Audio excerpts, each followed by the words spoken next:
I love that slipped by. Like, Reagan signed a reparations bill Absolutely.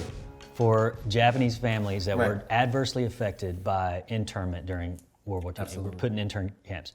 It's not like this is way far off. This No, isn't no. something we're just. I mean, we can't even get a bill into Congress to study reparations for the African American Yeah, community. yeah. It won't even get past this. Yeah, I think one of the reasons why we won't is because I think the collective black political, I guess, like, contingency is not organized enough to push for it and fight for it. It's almost. And this is part of the reason why I've started things like with my brother Justin Gibney, why we started things like the AND campaign, right?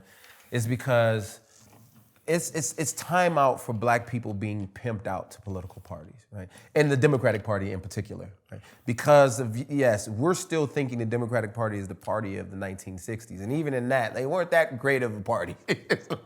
Yeah, Lyndon B. Johnson signed some papers, but other than that, like, what else did they really do, right? Nothing.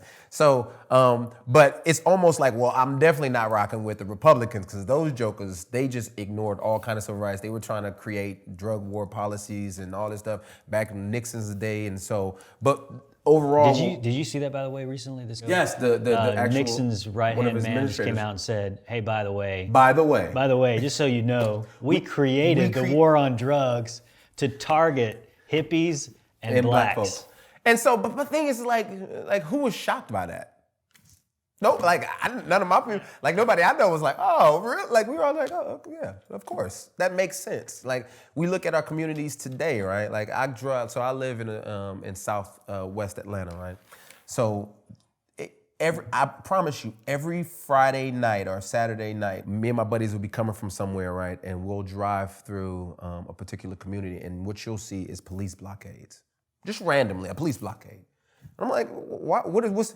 Oh, I would always ask them every time they would stop. I was like, why are you guys doing this? Oh, we're just making sure that, people get home safe. I was like, no, you have quotas that you're trying to fulfill, and you want to just harass folks. You're gonna try illegally search some cars, or if somebody doesn't have a driver's license, you're gonna these are the compounded issues that black people have to deal with in particular communities where there's over policing, right? That's not necessary in that community because when I'm in Buckhead or in Johns Creek and Alpharetta, they're not doing that stuff. There's no police